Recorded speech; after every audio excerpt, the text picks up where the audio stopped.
बहुत मजा आ रहा था ना तुम्हें। बोलो अब जुबान बंद क्यों होगी है? इधर मेरी तरफ देखो, मेरी बातों का जवाब दो। बहुत मजा आ रहा था ना किसी गैर मर्द का हाथ अपने वजूद पर टच करवाकर। बड़े मजे से उसके सामने लेटी हुई थी। प्रोफेसर असद गुस्से से आग बगोला अपनी कम उम्र हसीन बीवी पर झाड़ रहा था, जिसे उसने बड़ी चाहत से पसंद की शादी की थी, और वो उससे 15 साल छोटी थी। उसे तो मैं जान से मार दूं। वो तुम्हारे पेट पर हाथ रख रहा था, और वो भी मेरे सामने।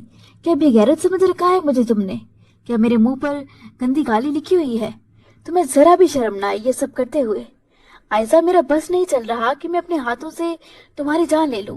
प्रोफेसर असद को शायद ही कभी जिंदगी में इतना गुस्सा आया हो जितना उस वक्त उसे आयशा पर आ रहा था। पता नहीं इस अस्पताल से घर तक आने में कैसे उसने जब्त करके रखा हुआ था, और अब घर आते ही भाग कर आयशा वॉशरूम में घुसी थी, क्योंकि अल्ट्रासाउंड करने के चक्कर में उसने न जाने कितने ग्लास पानी पी लिया था, और अब उसका पेट फटने को बेताब था। जैसे ही वो हल्की होकर वॉशरूम से बाहर आई और साथ ही मुंह धोकर अब तौलिए से मुंह पोंछ रही थी, तो प्रोफेसर असद से और जब्त ना हुआ। वो तौलिया खींचकर बेड पर फेंकता उसे गर्दन से पकड़कर बेड पर गिरा चुका था। आयशा इस हफ्तात के लिए बिल्कुल भी तैयार नहीं थी। वो घबरा कर उसे देखकर कहने लगी, क्या हो गया आपको? ये किस लहजे में बात कर रहे हैं आप मुझसे? कौन सी गंदी हरकत की है अब मैंने? वो तो समझ नहीं पा रही थी कि असद कहने की कोशिश क्या कर रहा है। वो अपनी उंगलियां उसकी गर्दन पर मजीद सख्ती से रखते हुए कहने लगा, इतनी बोली क्यों बन रही हो? हाँ बताओ मुझे, किस लिए ये बोलपन दिखा रही हो? मैं कुछ देर पहले होने वाली अस्पताल के अल्ट्रासाउंड की बात कर रहा हूँ। तुमने कैसे किसी गैर मर्द का हाथ अपने पेट पर रखवा लिया? जब वो डॉक्टर तुम्हारा अल्ट्रासाउंड करने के लिए तुम्हारी कमीज को ऊपर कर रहा था, अपने हाथों से तुम्हारे पेट को छू रहा था, तो तुमने उसे मना क्यों नहीं किया? बोलो, मजे ले रही थी ना तुम? तुम्हें मजा आ रहा था ना? तुम्हारे शोहर के अलावा कोई और मर्द तुम्हें छू रहा था, तुम्हारे वजूद पर अपना लम्स हो रहा था, और तुम घटिया इस कदर लुत्फानंदोज हो रही थी उसका हाथ अपने पेट पर फिरवा कर। अब ये मासूम बनने का नाटक क्यों कर रही हो घटिया लड़की? प्रोफेसर असद के मुंह से ये अल्फाज सुनकर आयशा को लगा था जैसे वो दूसरा सांस तक नहीं ले पाएगी। कितनी देर से वो टिकटिकी बांधे असद को देखती रही थी। उनकी शादी को भी सिर्फ और सिर्फ 1 महीना हुआ था, और इस 1 महीने में असद ने जो रवैया उसके साथ रखा था वो कभी ख्वाब में भी नहीं सोच सकती थी। उसे बिल्कुल भी अंदाजा नहीं था कि शादी उसे इस नौबत पर लाकर खड़ा कर देगी। असद का हाथ अपनी गर्दन से जबरदस्ती हटाते हुए वो कहने लगी, कितने बेशर्म हैं आप, कितनी गंदी लैंग्वेज इस्तेमाल कर रहे हैं मेरे बारे में। उस वक्त अल्ट्रासाउंड होने वाला था, और वहां मैं अकेली नहीं थी। रिसेप्शनिस्ट पहले ही बता चुकी थी कि आज लेडी डॉक्टर मौजूद नहीं है, इसलिए मेल डॉक्टर अल्ट्रासाउंड करेंगे, और आपसे इजाजत लेकर ही डॉक्टर ने मेरा अल्ट्रासाउंड करने का कहा था। मैं आपको इशारा कर रही थी, मैं खुद भी किसी मेल डॉक्टर से अल्ट्रासाउंड नहीं करवाना चाहती थी। मुझे किसी और के सामने अपने वजूद को नहीं दिखाना था। लेकिन उस वक्त आप कुछ नहीं बोले, और अब घर आकर ये मुझ पर कौन सी मर्दानगी जता रहे हैं? आयशा भी फट पड़ी थी। उसे तो समझ नहीं आ रही थी कि उसकी गलती कहाँ है। रही बात उसमें डॉक्टर की, तो वो तो सिर्फ अपनी ड्यूटी से अंजाम दे रहा था। शर्म के मारे आयशा सुर्खलाल हो रही थी, क्योंकि आज से पहले सिवाय उसके शोहर के किसी मर्द को उसने यूं अपने सामने आने नहीं दिया था। उस मेल डॉक्टर ने तो एक नजर भर कर आयशा के पेट की तरफ देखा भी नहीं था। लेकिन प्रोफेसर अहमद का शक्की मिजाज जहन कहाँ चैन लेने वाला था। वो कहने लगा, मेरे सामने जुबान चलाती हो? मुझे तो अब अपने फैसले पर ही पछतावा हो रहा है। तुम्हारा ये हुस्न देखकर, तुम्हारी शौक अदाएं देखकर मैं तुम पर मर मिटा था, मगर तुम मुझे अभी तक एक औलाद भी पैदा करने के काबिल ना हो सकी। जानता हूँ मैं तुम जैसी लड़कियों को बड़े अच्छे से, और ये भी जानता हूँ कि उस डॉक्टर को कैसे तुम अपनी आंखों में चमक ला कर देख रही थी। सब जानता हूँ। तुम खुद को बहुत खूबसूरत और कम उम्र जो समझती हो। जिस तरह का मर्द तुम्हें चाहिए था, मैं वैसा नहीं हूं ना, इसीलिए तुम आज। असद जज्बाती होकर उसका मजीद ही गला दबाता जा रहा था। जब आयशा का सांस बिल्कुल उखड़ने लगा तो उसने मजबूर होकर अपनी टांग असद के पेट में मारी थी। वो दर्द से दोहरा होकर जैसे ही पीछे हटा, आयशा उठकर खड़ी हुई थी। खांसते हाँफते हुए वो असद को देखने लगी, फिर कहने लगी, कैसे इंसान है आप? इस 1 महीने में हर दूसरे दिन आप मुझे शक की नजरों से देख रहे होते हैं। ना आप मुझे घर से बाहर लेकर जाते हैं, और ना फैमिली या किसी रिश्तेदार के यहाँ जाने देते हैं। اگر مجھے پتا ہوتا کہ آپ اس قدر شکی ذہنیت کے ہیں تو میں بھول کر بھی آپ سے شادی نہ کرتی۔ آپ جیسا مرد کسی لڑکی کی قابل ہے ہی نہیں۔ 1 مہینے میں کون سی لڑکی پریگننٹ ہوتی ہے؟ اب میں اگر 1 مہینے میں نہیں ہوئی تو کون سی قیامت آ گئی ہے؟ بعد میں ہو جاؤں گی۔ ایسی کون سی آفت آن پڑی ہے آپ پر؟ آپ کا بس سرے تو ایک رات میں ہی مجھے پریگننٹ کر کے دوسرے دن مجھ سے بچہ پیدا کروا لیں۔ عائشہ جو 1 مہینے سے اس کی ساری باتیں سنتی آ رہی تھی اور اندر ہی اندر گھٹ کر مر رہی تھی، آج وہ پروفیسر اسد کے سامنے بول ہی پڑی تھی۔ اسد نے جب اپنے سامنے اس ٹانگ پر کی لڑکی کی زبان چلتی دیکھی تو اس سے مزید برداشت نہ ہوا۔ اس کی انا آڑے آ چکی تھی۔ وہ غصے سے کہنے لگا، اچھا پرایا مرد دیکھا نہیں کہ اپنے شوہر سے بات کرنے کی تمیز ہی بھول گئی؟ یہ بھی بھول گئی کہ میں تمہارا مجاسی خدا ہوں، اور مجاسی خدا کے پاؤں دھو کر پیے جاتے ہیں، کیوں تمہاری طرح اس کے سامنے گز پر کی زبان نہیں چلائی جاتی؟ تمہاری عقل کیسے ٹھکانے لگانی ہے میں اچھی طرح جانتا ہوں۔ تمہیں مجھ جیسا امیر کبیر انسان مل گیا تو شادی کر لی، ورنہ میں تمہیں پسند ہی کب تھا؟ تمہیں تو اپنے جیسا حسین کم عمر لڑکا چاہیے تھا۔ اب میں مزید یہ سب برداشت نہیں کر سکتا۔ میں تمہیں ابھی کے ابھی اپنے پورے ہوش و حواس میں طلاق دیتا ہوں۔ میں تمہیں طلاق دیتا ہوں، طلاق دیتا ہوں۔ جذباتی پن اور غصے میں وہ ایک دم سے اپنے منہ سے الفاظ ادا کر چکا تھا، اور عائشہ تو یوں تھی جیسے کاٹو تو لہو نہ نکلے۔ وہ بت بنی کھڑی پروفیسر اسد کا چہرہ دیکھ رہی تھی۔ اسے لگا تھا شاید اس نے غلط سنا، مگر پروفیسر اسد طنزیہ ہنس کر اس کے سامنے آیا اور اسے کندھے سے دھکا دے کر کہنے لگا، بھاڑ میں جاؤ میری بلا سے، اب جس کے پاس جانا ہے جاؤ، میں نے تمہیں آزاد کر دیا ہے۔ یہ کہہ کر وہ کمرے سے جا چکا تھا، اور عائشہ کی حالت یوں تھی جیسے اسے دوسرا سانس نہیں آئے گا۔ وہ وہیں فرش پر گر چکی تھی، کچھ دیر تو سکتے کی حالت میں بیٹھی رہی، اور جب ہوش و حواس کی دنیا میں واپس آئی تو گھٹنوں پر سر رکھ کر پھوٹ پھوٹ کر رونے لگی تھی۔ اسے بالکل بھی اندازہ نہیں تھا کہ اسد اس کے ساتھ ایسا سلوک کرے گا۔ ایک ماں کی شادی شدہ زندگی میں اس نے اسد کے لیے کیا کچھ نہیں کیا تھا۔ اسد نے اس کی پڑھائی چھڑوا دی تھی، اسے اس کے خاندان والوں سے رشتہ ختم کرنے کو کہا تھا، اس نے اس کی خوشی کی خاطر سب ختم کر دیا۔ اسے 1 مہینے میں ایک بار بھی اس نے اپنے میکے کا چکر نہیں لگایا تھا، اپنی بیمار ماں کا چہرہ تک نہیں دیکھا تھا، اپنے بہن بھائیوں سے نہیں ملی تھی۔ ہر رات کئی بار اسد اس پر اپنی شدتیں لٹاتا رہا تھا۔ رات میں 3 سے 4 بار اس کے قریب آتا تھا، اور پھر اسے بیچ میں ہی ادھورا چھوڑ کر خود تسکین حاصل کر کے سو جایا کرتا تھا۔ عائشہ نے کبھی اس بات پر بھی اسے کچھ نہ کہا تھا کہ اس نے اسے دنیا کی ہر آسائش دے رکھی تھی، لیکن ذرا سی بات پر شک یہ عائشہ کو بے حد تکلیف دیتا تھا۔ 1 مہینے میں وہ 2 سے 3 بار اسے ہسپتال لے کر جا چکا تھا، ڈاکٹر سے اس کا چیک اپ کروا چکا تھا۔ آج بھی وہ اسے ڈاکٹر کے پاس ہی اس لیے لے کر گیا تھا، پیریڈز کی ڈیٹ اس نے پہلے ہی یاد رکھی ہوئی تھی۔ 2 دن ہی اوپر گزرے تھے کہ وہ اسے پکڑ کر سیدھا ہاسپٹل لے گیا تھا کہ کوئی خوشخبری سننے کو ملے۔ فیمیل ڈاکٹر آج چھٹی پر تھی، میل ڈاکٹر سے ہی مجبوراً اس نے اپنی مرضی سے الٹرا ساؤنڈ کروایا تھا، اور ڈاکٹر نے کہہ دیا تھا کہ ابھی ایسی کوئی خوشخبری نہیں ہے، اور شادی کو بھی اتنا عرصہ نہیں ہوا، آپ کو ریلیکس رہنا چاہیے۔ ہر لڑکی شادی کے 1 ماہ بعد پریگننٹ نہیں ہوتی، بعض دفعہ 2 سے 3 مہینے یا اس سے بھی زیادہ وقت لگ جاتا ہے، اور اگر آپ کو بہت زیادہ جلدی ہے تو آپ دوا لے سکتے ہیں۔ عائشہ تو چپ چاپ شرمسار سی ہو کر وہیں ایک طرف بیٹھ چکی تھی۔ جب ہاسپٹل سے دونوں باہر نکلے تو ایک فقیر ان کے پاس مانگنے آیا تھا۔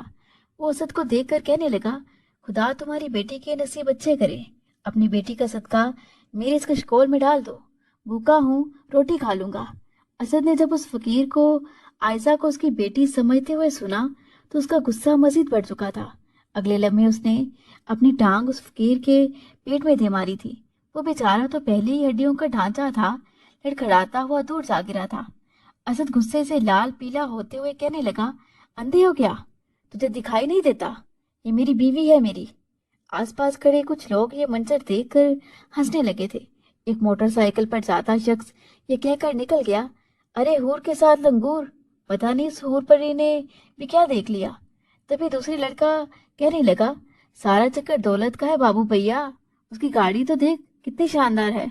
پروفیسر اسد سے یہ سب کچھ برداشت نہیں ہوا تھا، کرا کر اس نے اگلا پچھلا غصہ عائشہ پر نکالا تھا۔ وہ کمرے میں سن سی بیٹھی تھی، اسے سمجھ نہ آ رہی تھی کہ اب کیا کرے، کہاں جائے۔ اس گھر میں اسے اسد کے علاوہ اپنی ساس یعنی نجمہ بیگم سے بے تحاشا محبت ملی تھی، उसका देवर असलान, जो असद का छोटा भाई था मगर आयशा से तो 6-7 साल बड़ा ही था, अक्सर जब वो असद की बातों की वजह से परेशान हो जाती तो असलान उसे दिलासा दिया करता था।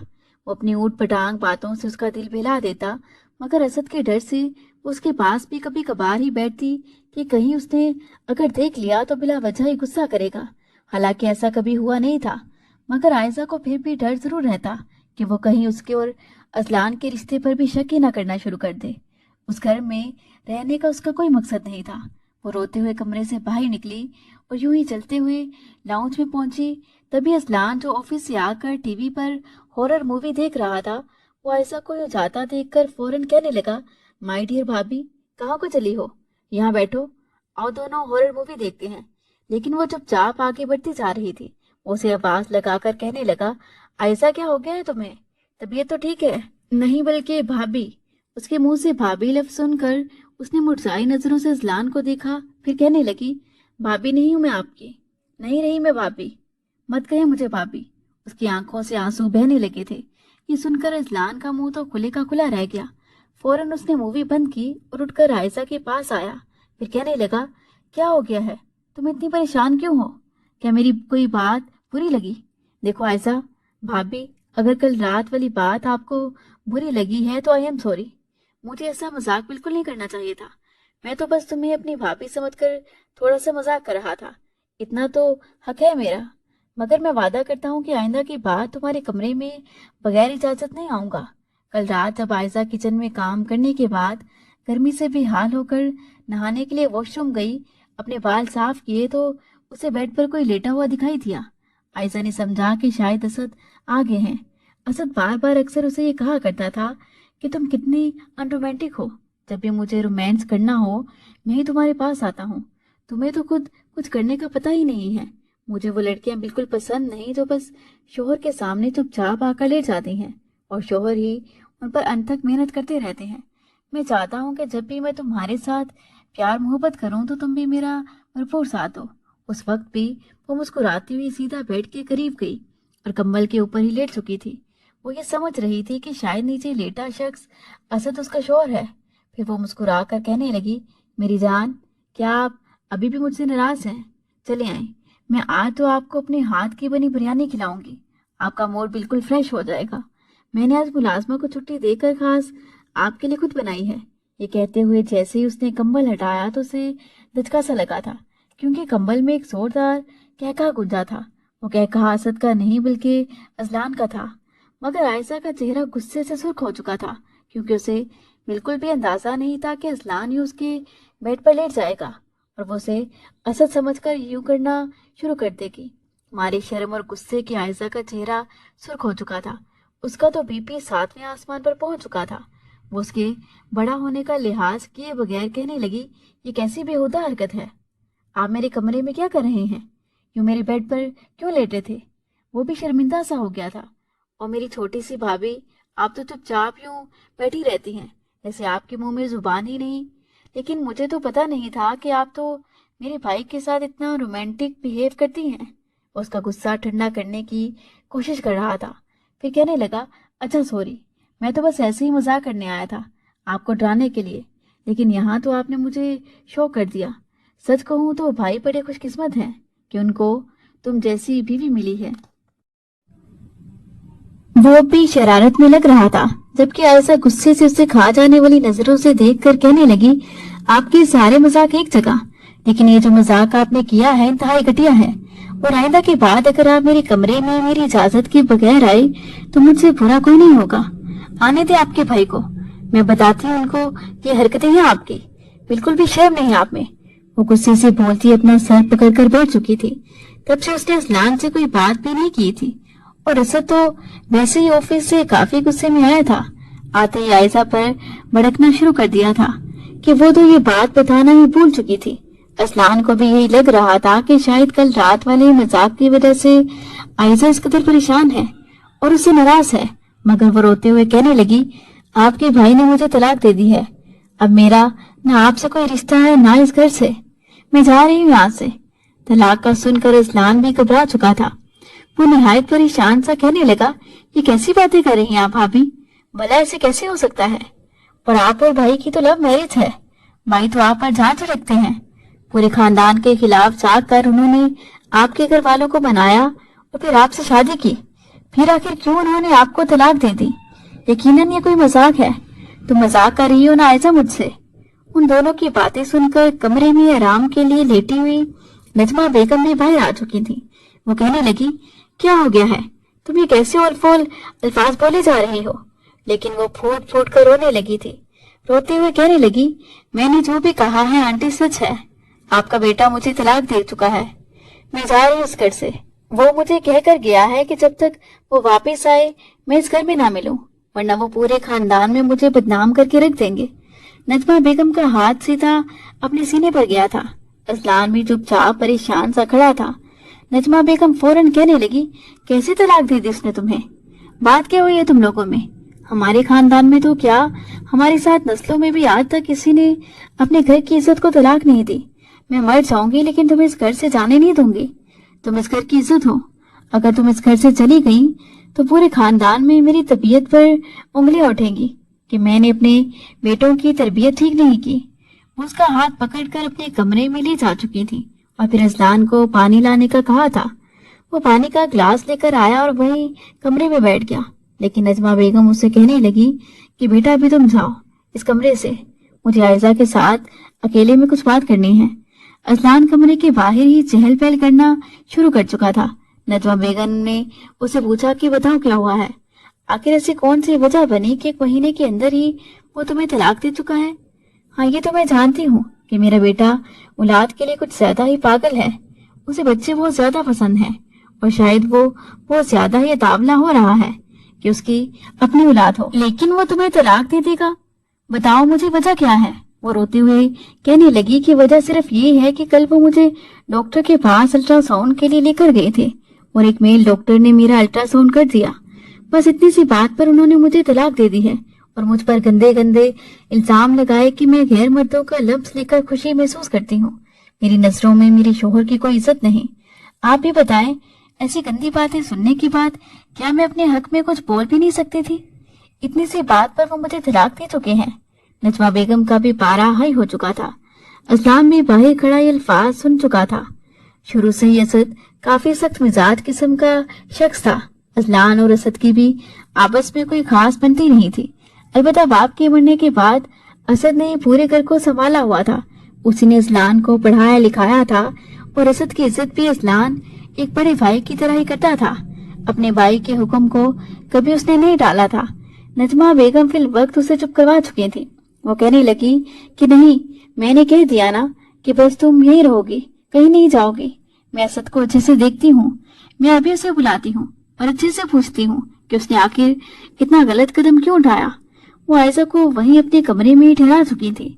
काफी रात गुजर जाने के बाद असद घर वापस आया था। जिस तरह वो झूमता हुआ आ रहा था, साफ जाहिर था कि शायद वो नशा करके आया है। नजमा बेगम ने जब उसे इस हालत में देखा तो गुस्से से एक जोरदार थप्पड़ उसके मुंह पर मार चुकी थी। वो कहने लगी, ये कैसी गंदी हरकत की है तुमने? मेरी खुदाया, मेरे घर को क्या हो गया है? पहले तुमने अपनी बीवी को तलाक दे दी, वो भी इतनी छोटी सी बात पर, और अब नशा करके आ गए हो।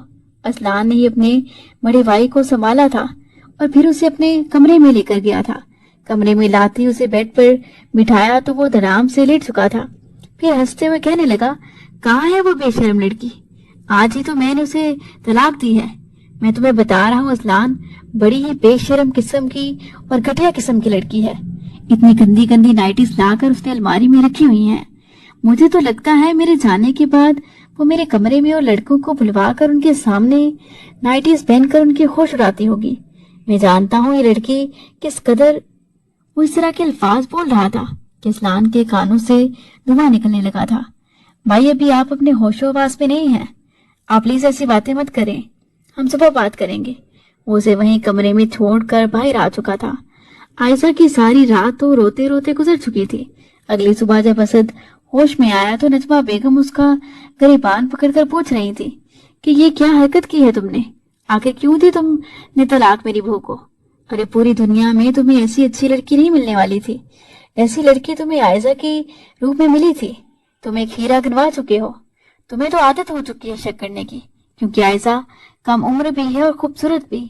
मैं जानती हूँ उसमें ऐसी कोई बुराई नहीं है कि तुम उस पर शक करो। ये सब तुम्हारे अपने दिमाग का फितूर है। गर्ज नजमा बेगम ने उसे काफी समझाया था।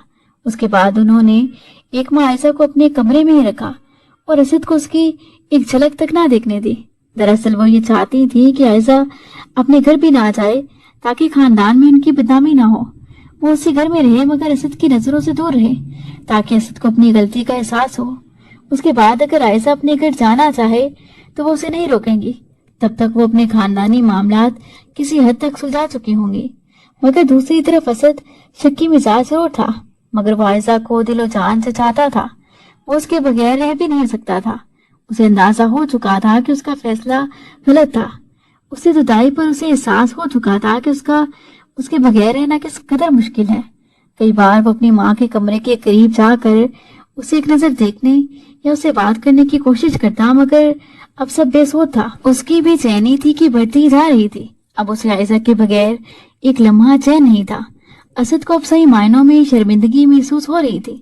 इतना तो वो भी जानता था कि जिस तरह आयशा ने उसकी खिदमत की थी, उसके शक भरे अल्फाज को अब तक चुप करके सुनती आई थी। अगर कोई और लड़की होती तो एक जोरदार थप्पड़ उसके मुंह पर ही दे मार चुकी होती या खुद उसे छोड़कर जा चुकी होती। अपने दिल के हाथों मजबूर होकर मगर आखिर एक रोज तो वो अपनी माँ के गले लग गया और किसी मासूम बच्चे की तरह फुट फुट कर रोने लगा। वो कहने लगा, अम्मी मुझे माफ कर दे, मुझे मालूम नहीं ये सब कैसे हो गया। मेरा गुस्सा बहुत बुरा है। गुस्से में तो वैसे भी तलाक नहीं होती। अम्मी जान प्लीज कुछ भी कीजिए। तलाक देने के लिए तो गवाहों की भी जरूरत होती है और कमरे में मेरी और आयशा के अलावा कोई भी नहीं था। आप प्लीज कुछ कीजिए। आयशा के अलावा मैं किसी और लड़की को सोच भी नहीं सकता। आयशा में मेरी जान बसती है। गुस्सा हराम है और उसी गुस्से के दौरान मैंने उसे तलाक दी थी। मैं उस तलाक को मानता ही नहीं हूँ। वो अभी भी मेरी बीवी है। कहाँ है आयशा? मैं आप सबके सामने उसके कदमों में गिर कर माफी मांग लूंगा। बस प्लीज आयशा को कहें कि मुझे माफ कर दे और दोबारा मेरे पास आ जाए। वो अभी भी मेरी बीवी है। नजमा बेगम और उसलान उसकी हालत देखकर हैरान हो रहे थे। आयशा तो साफ इनकार कर चुकी थी कि मैं उस शख्स के सामने ही कभी नहीं जाऊंगी। एक माँ मैंने आंटी की बात मान ली, मगर अब मुझे इस घर से जाना है और प्लीज अब आप लोग मुझे जाने दें। मुझे मजीद फोर्स मत करें। उस शख्स के साथ अब मेरा कोई रिश्ता नहीं रहा। लेकिन जिस तरह असद परेशान बेचैन था, नजमा बेगम आखिर को माँ थी। वो अपने बेटे के आंसू कैसे बर्दाश्त कर सकती थी। वो असद से कहने लगी, तलाक के बाद तुम अपनी बीवी के पास नहीं जा सकते। वो अब तुम्हारे लिए फिर से गैर महरम हो चुकी है। असद माँ से कहने लगा कि कोई तो रास्ता होगा। आप मुझे बताएं, मैं हर उस रास्ते से गुजरने के लिए तैयार हूँ। अगर कोई कफारा देना है, कुछ भी करना है, मुझे बताएं, मैं वो सब कुछ करूंगा। लेकिन मैं आयशा को वापस अपनी जिंदगी में शामिल करना चाहता हूँ। उसकी माँ गहरी सांस खारिज करके कहने लगी, बेटा फिर हलाला करना पड़ेगा। यानी आयशा की शादी कहीं और होगी और फिर वहां से अगर उसे तलाक हो तो ही दोबारा वो तुमसे निकाह कर सकती है, वरना उसके अलावा और कोई दूसरा रास्ता नहीं है। ये सुनकर असद एकदम से झुलसा हंसा गया था। वो गुस्से से कहने लगा, नहीं बिल्कुल नहीं, आयशा सिर्फ और सिर्फ मेरी है। मेरे अलावा कोई और उसे छू भी नहीं सकता। अगर किसी ने उसके करीब आने की कोशिश भी की तो मैं उसके हाथ काट कर रख दूंगा। खबरदार तो कोई आयशा के करीब भी आया तो। नजमा बेगम अपने बेटे को हंसियाई और जज्बाती होता देख कर कहने लगी, बेटा हलाला के लिए मियाँ बीबी का एक दूसरे के करीब आना जरूरी है। एक लंबे अरसे तक साथ रहना जरूरी है और उसके बाद जब वो उसे किसी वजूहात पर तलाक दे दे तब वो तुम्हारे साथ दोबारा शादी कर सकती है। और जहां तक मुझे लगता है ऐसा मुमकिन नहीं है। आयशा अच्छी लड़की है। उसकी शादी जहां भी होगी वो अपने शोहर के साथ निभा करेगी। बेहतर यही है कि तुम इस मामले को यही छोड़ दो। जो गलती तुमने कर दी सो कर दी। लेकिन एक लम्हे के 1000वें हिस्से में असद कुछ सोच चुका था। बेसाख्ता उसने अजलान की तरफ देखा जो अपने बाजू सीने पर बांधे सर झुकाए खड़ा था। अजलान ने जब असद को अपनी जानिब यूं देखते देखा तो कहने लगा, क्या हुआ है भाई, आप मुझे ऐसे क्यों देख रहे हैं? वो आंसू साफ करते हुए अजलान को देखकर कहने लगा, तुम मेरे भाई हो, बचपन से लेकर अब तक मेरे साथ रहे हो। मैंने तुम्हें पढ़ाया लिखाया और अब्बू के बाद कभी तुम्हारी किसी ख्वाहिश पर इनकार नहीं किया ना। अजलान बड़बड़ाते हुए कहने लगा, जी भाई, इस बात में कोई शक नहीं है, लेकिन आप ये सब क्यों कह रहे हैं? असद कहने लगा, देखो, मैं आयशा के बगैर जिंदा नहीं रह सकता और मैं आयशा को किसी और के हवाले भी नहीं कर सकता, इसलिए तुम आयशा से निकाह कर लो। अम्मा जान जैसा कह रही हैं तुम वैसा ही करो, और फिर तुम अगले ही रोज मेरी आयशा को तलाक दे दोगे, फिर मैं उससे शादी कर लूंगा, ठीक है? ये सब सुनकर अजलान के तो पैरों के नीचे से जमीन सिरक चुकी थी। वो हक्का बक्का से अपने भाई का चेहरा देख रहा था। वो कहने लगा, भाई ये कैसी बात कर रहे हैं आप? मैं आयशा से कैसे निकाह कर सकता हूँ? अम्मी प्लीज भाई को समझाइए, ये क्या कह रहे हैं? लेकिन नजमा बेगम भी शायद ये सोच चुकी थी, क्योंकि जितनी अच्छी बीवी उनके बेटे को आयशा के रूप में मिली थी, वो उसे गनवाना न चाहती थी, और अगर वो उसे गनवा भी देती तो असद के आंसू उनसे बर्दाश्त न होते। वो भी अजलान से कहने लगी, हाँ बेटा, मैं चाहती हूँ कि घर की बात घर में ही रहे। अगर हमारे खानदान के बाहर खबर पहुंच गई कि मेरा बेटा अपनी बीवी को तलाक दे चुका है, तो मेरा और तुम्हारे बाप का सर झुक जाएगा।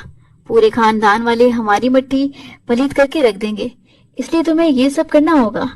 बस 12-13 दिन तुम उसे अपनी बीवी बनाकर रखना, लेकिन सिर्फ बीवी नहीं बनाना, तुमने उसके साथ बीवी वाले सारे काम भी करने हैं। तुम समझ रहे हो ना कि मैं क्या कहने की कोशिश कर रही हूँ? उसके बाद ही तुम उसे तलाक दोगे, और फिर इद्दत पूरी होने के बाद वो दोबारा से असद की बीवी बन जाएगी। अजलान बिल्कुल चुप सा हो चुका था, जबकि वहीं दूसरे कमरे में बैठी हुई आयशा इन सब बातों से बेखबर थी। कुछ देर बाद नजमा बेगम उस कमरे में आई थी और उन्होंने आयशा की दुखती रग पर ही सबसे पहले हाथ रखा था। वो कहने लगी, बेटा, यहाँ से कहाँ जाओगे तुम? देख लो, तलाक के बाद जब बाहर की दुनिया में तुमने कदम निकाला तो ये दुनिया तुम्हें काट खाने को दौड़ेगी। तुम्हारी माँ पहले ही बेवा है, उनके सर पर पहले ही अपनी 4 बेटियों का बोझ। बेचारी बड़ी मुश्किल से कपड़े सिलाई करके, कारखाने में काम करके उनका खर्च उठा रही हैं। अगर तुम तलाक लेकर उनके घर पहुंची तो तुम्हारी बाकी की बहनों पर क्या असर पड़ेगा? जानती भी हो दुनिया वाले क्या कहेंगे कि एक बहन तो महीने में ही तलाक लेकर आ गई।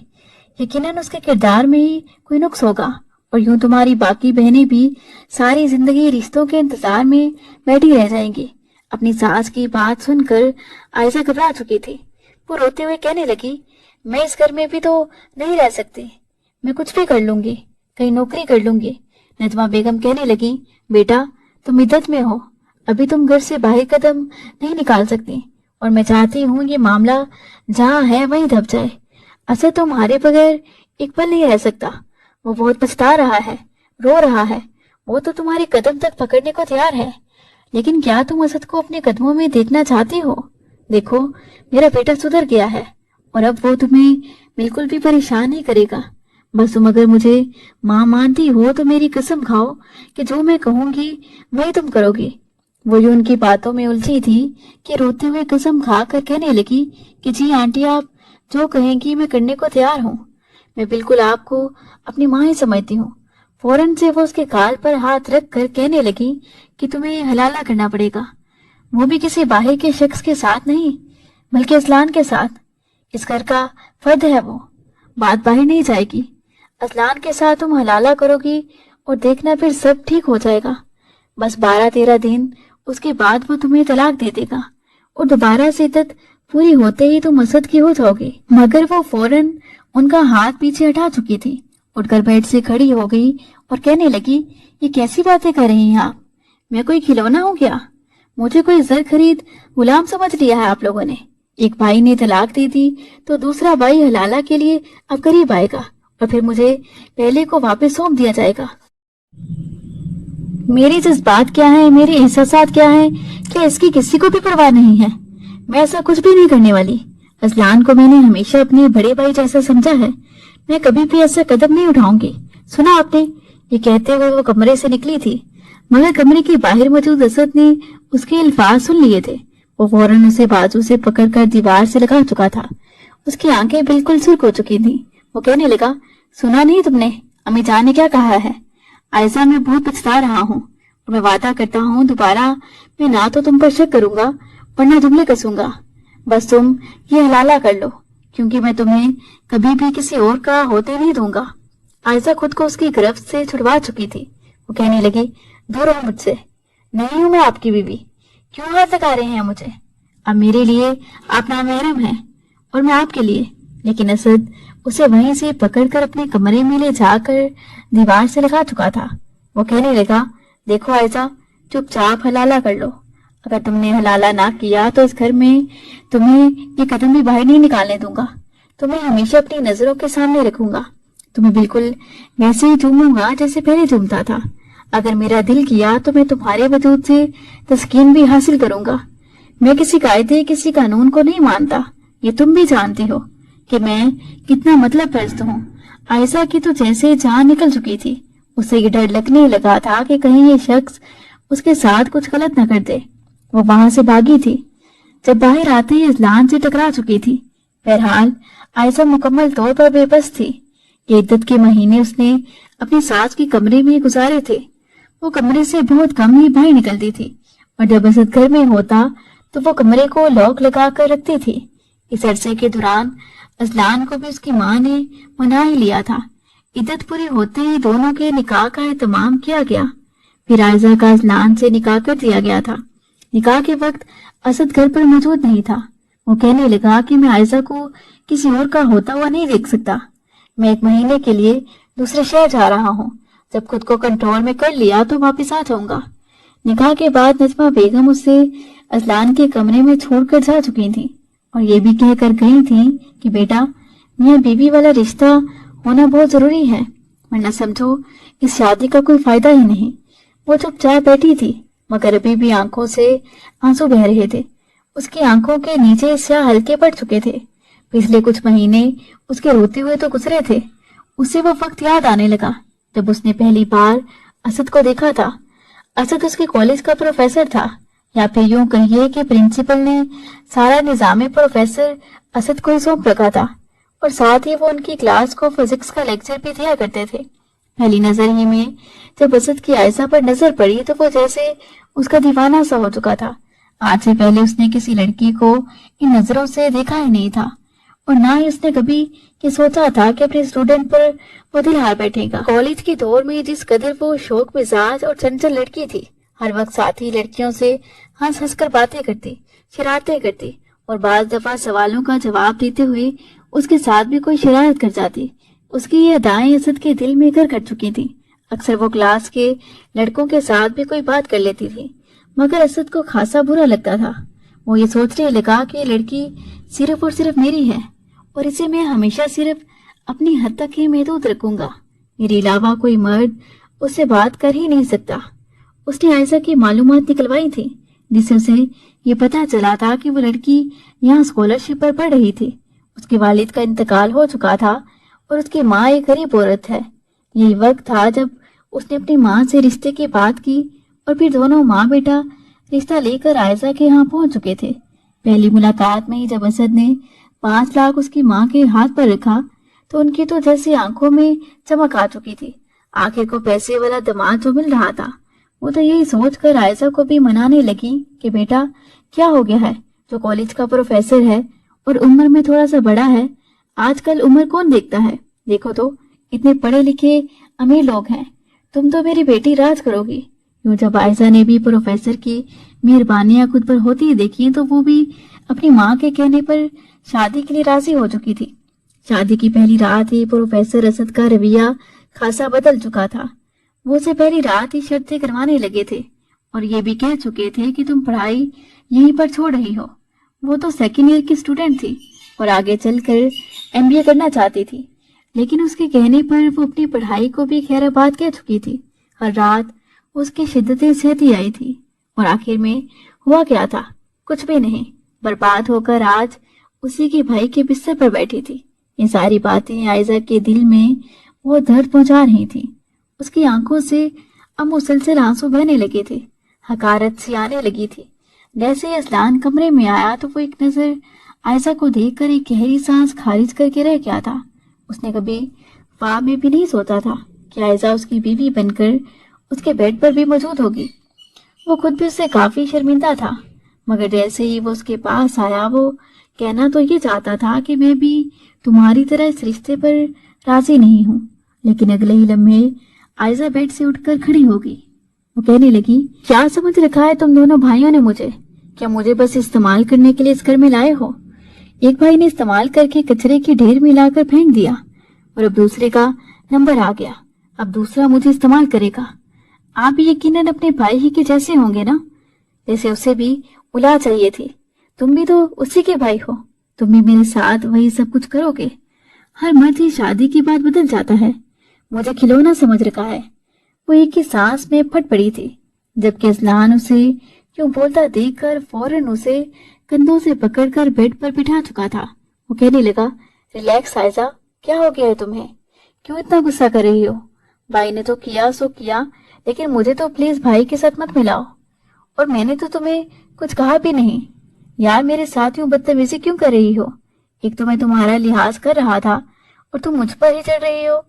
आयजा फिर एक बार गुस्से से कहने लगी, तुम इनकार भी तो कर सकते थे, लेकिन नहीं। अपने भाई की तरह तुम भी शदीद किस्म के तरसे हुए इंसान हो। तुमने मना ही नहीं किया। वैसे तो मुझे भाभी कहते थे, जानते भी हो भाभी माँ जैसी होती है, और अब जब मौका आया तो मुझसे निकाह कर लिया। अपने भाई की तरह तुम भी एक नंबर की घटिया ही निकलोगे। आज तक अजलान ने कभी भी किसी की यूं बातें नहीं सुनी थी और ना ही उसे किसी ने यूं बातें सुनाई थी। आयशा के मुंह से अल्फाज सुनकर उसकी गैरत ने जोश मारा था। वो तो उसका लिहाज कर रहा था, लेकिन अब नहीं। वो गुस्से से कहने लगा, अब जुबान बंद रखो अपनी। तुम मेरी लिमिट क्रॉस कर रही हो। खबरदार जो मेरे किरदार पर एक भी लफ्ज कहा तुमने। और हाँ, अगर मैं इतना ही तरसा हुआ होता तो किसी कमारी लड़की से शादी करता, अनछुई लड़की से, अपनी मर्जी की लड़की से करता। तुम जैसी तलाक याफ्ता से शादी थोड़ी ना करनी थी मैंने, जो पहले ही एक मर्द के साथ कई रातें गुजार चुकी है। अजलान के मुंह से अल्फाज सुनकर आयशा को भी चुप लग चुकी थी। शायद गुस्से में वो कुछ ज्यादा ही बोल चुकी थी। दूसरी तरफ अजलान को भी अपने लफ्जों पर शदीद अफसोस हुआ था। आयशा तो पहले ही ज़हनी तौर पर डिप्रेस थी। कम अज कम उसे तो समझना चाहिए था। कुछ देर कमरे में खामोशी रही, फिर अजलान ने ही पहल की थी। वो कहने लगा, सॉरी, मुझे ऐसी बात नहीं करनी चाहिए थी, बस गुस्सा आ गया था। तुम भी तो मेरे किरदार पर बात कर रही थी, जबकि ये तुम भी जानती हो और मैं भी कि हम दोनों के दिल में एक दूसरे के लिए ऐसा कुछ भी नहीं है। आयशा बिल्कुल खामोश थी। वो कहने लगा कि जाओ चेंज कर लो प्लीज। जब उसके कहने पर भी वो ना उठी तो अजलान को एक बार फिर शरारत सूझी थी। वो उठकर उसके पास आकर बैठ गया और कहने लगा, आयशा प्लीज आकर चेंज कर लो, वरना दुल्हन बनकर जितनी हसीन तुम लग रही हो ना, मेरा दिल बहुत कुछ करने को जा रहा है।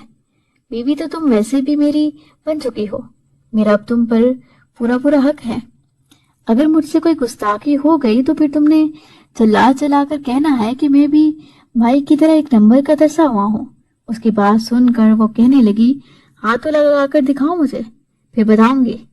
अजलान भी फौरन चेहरे पर संजीदगी ला कर कहने लगा, अच्छा इसका मतलब है कि तुम सारी जिंदगी मेरे साथ रहना चाहती हो? आयशा कहने लगी, क्या मतलब है तुम्हारा? वो कहने लगा, हाँ एक रात की तो बात है। एक रात तुम्हारे करीब आना है और अम्मी जान को बताना है कि हमारे बीच मियाँ बीवी वाला वो सब कुछ हो चुका है, और फिर अम्मी जान के कहने पर तुम्हें तलाक दूंगा और फिर तुम्हें वापस अपने पिछले शोहर के पास जाना पड़ेगा। उसका तो यही मतलब हुआ ना कि तुम मुझे अपने करीब नहीं आने देना चाहती, सिर्फ और सिर्फ इस वजह से क्योंकि तुम मेरे साथ रहना चाहती हो। वो एक आंख दबाकर बोला तो आयशा उसे धक्का देकर वॉशरूम में जा चुकी थी। जब कमरे में वापस आई तो एक नजर उसने कमरे को देखा। वो तो ये सोच रही थी कि बेड पर अजलान के साथ नहीं सोएगी, बल्कि सोफे पर सो जाएगी। लेकिन अजलान के कमरे में तो सोफे भी बड़े बेढंगे किस्म के थे, जिन पर सीधी तरह सोया भी नहीं जाता था। अजलान कहने लगा, अब इधर उधर क्या देख रही हो? सोना तो यहीं बेड पर पड़ेगा। ऐसे तो मेरे अरमान जागेंगे नहीं, मेरे पास लेटोगी तो हो सकता है मेरे जज्बात जाग जाए और मैं अपनी अम्मा का दिया हुआ वादा पूरा कर दूं। उसकी ये बातें सुनकर आयशा को मजीद गुस्सा आ रहा था। वो कहने लगी, मैं फर्श पर सो जाऊंगी, लेकिन बेड पर नहीं सोऊंगी, समझे तुम? ये कहकर वो अपना ही दुपट्टा फर्श पर बिछा कर लेट चुकी थी। अजलान पहले तो हंसा था, फिर कहने लगा, कितनी देर लेटोगी? आना तो बेड पर ही पड़ेगा। लेकिन वो तो लेटी लेटी सो चुकी थी। लेकिन अजलान को बिल्कुल भी अच्छा नहीं लग रहा था। वो फर्श पर लेटी हुई कांप रही थी। जब वो उठा और उसे अपनी बाहों में भरकर बेड पर ले आया, आयशा कसमसाई थी कि छोड़ो मुझे, हाथ मत लगाओ। लेकिन असलान उसे बेड पर लिटाकर फौरन उसे कंबल के अंदर ले जा चुका था। रात के इस पहर वैसे भी उसके जज्बात अक्सर भड़क जाया करते थे और आज तो कुछ ज्यादा ही भड़क चुके थे। वो खुद को झुरवाने लगी कि छोड़ो मुझे, खबरदार तो मुझे छुआ दो। लेकिन वो उसकी उंगलियों में अपनी उंगलियां फंसाता उसके कप कपाते हुए लबों पर अपना कफल लगा चुका था। आयशा पहले तो उसे खुद से अलग करती रही, फिर वो भी बेबस हो चुकी थी। वो धीरे धीरे उसकी और करीब आता जा रहा था और अपने और उसके बीच हाइल तमाम पर्दे हटाता चला गया। आयशा कुछ कहना चाहती थी, लेकिन वो अपनी उंगली उसके लबों पर रखकर कहने लगा, बिल्कुल चुप, मेरे लिए वापस पलटना मुश्किल हो गया है, अब चुपचाप मुझे मेरा काम करने दो। ये कहकर वो उस पर झुकता चला गया और उसके बाद उसके वजूद में सरायत करता चला गया। जैसे ही वो उसके वजूद में पहली बार अपना लम्स छोड़ने लगा तो उसे हैरत का एक झटका लगा था, क्योंकि वो तो बिल्कुल अनछुई लग रही थी। वो सोचने लगा कि पिछले 1 महीने से असद और आयशा दोनों निकाह में थे और बार बार वो उसे हॉस्पिटल में भी इसलिए लेकर जा रहा था कि अब वो प्रेग्नेंट हुई है या नहीं। लेकिन अब जब अजलान उसके करीब गया था तो ये महसूस करके तो उसे जैसे हैरत का झटका लगा था, क्योंकि उसे आयशा बिल्कुल यूं लग रही थी जैसे वो पहली बार किसी मर्द के करीब आ रही हो। पहले तो वो उस पर अपनी शिद्दतें लुटाने वाला था, लेकिन फिर उसने अपने जज्बात को थोड़ा कंट्रोल कर लिया, क्योंकि आयशा को तकलीफ हो रही थी। बड़ी नरमी के साथ उसने अपना हक आयशा से वसूल किया था और फिर उसी हालत में उसे अलग भी हो गया। जब उसने बेड की चादर देखी तो उसके होश उड़ चुके थे, क्योंकि वो तो सुर्ख हो चुकी थी। उसे ये देखकर हैरत का झटका लगा था। यही जानने के लिए उसने जब आयशा से पूछा तो वो